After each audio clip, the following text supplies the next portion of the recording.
Selamat sore, Pak. Sore, Bu. Baik, Pak. Sebelumnya ada yang bisa saya bantu? Ini, Bu. Saya datang ke sini ingin konseling. Oke, Pak. Sebelumnya saya izin menanyakan nama Bapak terlebih dahulu ya. Dengan Bapak siapa? Bapak Farhan, Umurnya berapa, Pak? 28 tahun, Alamatnya di mana? kebun kopi. Bapak pekerjaannya saat ini apa? Pekerjaan saya saat ini karyawan, Bu. Baik, Bapak. Tadi dengan Bapak Farhan ya, usianya 28 tahun, alamatnya di kebun kopi, pekerjaannya saat ini karyawan. Baik, Bapak. Sebelumnya Bapak ingin konseling tentang apa? Ini, Bu, istri saya sedang hamil. Jadi saya datang ke sini ingin konseling tentang psikologis persiapan seorang suami ketika menjadi seorang ayah. Baik, Pak, saya jelaskan ya. Secara klasik, ayah digambarkan sebagai orang yang tidak terlibat langsung dalam pengasuhan anak. Berbagai aktivitas dan kesibukan ibu pada awal kehidupan anak menempatkan tokoh ibu jauh lebih penting dibanding dengan ayah dalam kehidupan anak. Nah, Pak, perubahan psikologis tidak hanya dialami oleh istri yang sedang hamil, akan tetapi suami juga merasakan hal yang sama. Nah, pada saat istri hamil, yang sebenarnya terjadi pada suami adalah seorang suami merasakan mual, sakit pinggang, dan berat badan pun bertambah. Bahkan bisa terjadi ngidam juga.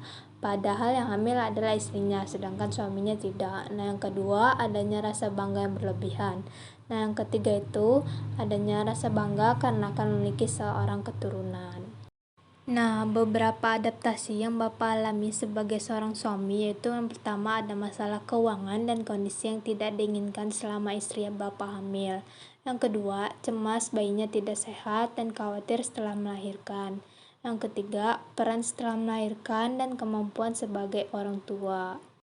Lalu yang berikutnya ada tanggung jawab seorang ayah ya Pak. Tanggung jawab dalam hal ini bukan hanya sebatas kehadirannya secara fisik, akan tetapi dukungan moral dan mental sangat dibutuhkan.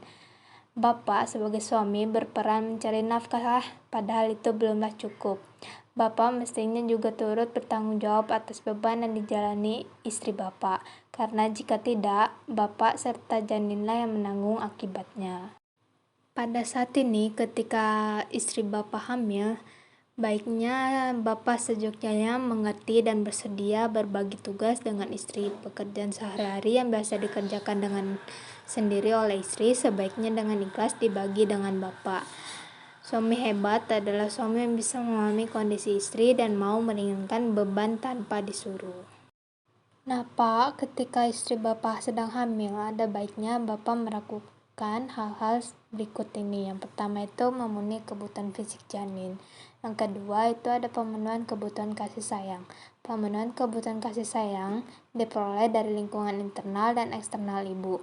Perlu Bapak ingat secara internal untuk bisa memenuhi kebutuhan tersebut. Lalu selanjutnya ada peran ayah dalam childbearing ya Pak. Childbearing ini adalah kelahiran anak pertama. Childbearing adalah keluarga yang menantikan kelahiran yang dimulai dari kehamilan sampai kelahiran anak pertama dan berlanjut sampai anak pertama berusia 30 bulan.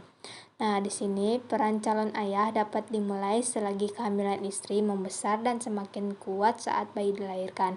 Nah, pada periode ini awal seorang ayah harus mengenali hubungannya dengan anak, istri, dan anggota keluarga lainnya. Nah, periode berikutnya, Bapak sebagai seorang calon ayah dapat mencerminkan suatu waktu untuk bersama-sama membangun kesatuan keluarga. Periode waktu berkonsolidasi ini meliputi peran negosiasi antara suami istri, ibu, ayah, orang tua, anak, saudara-saudara untuk menetapkan komitmen. Nah, Bapak sampai sini apakah sudah paham dengan penjelasan saya tadi? Ada yang ingin ditanyakan? Tidak ada, Bu. Sudah cukup jelas dan saya paham dengan penjelasan Ibu tadi. Baik, Bapak. Apabila sudah jelas dan Bapak paham, terima kasih ya Pak atas kunjungannya. Ya, sama-sama, Bu.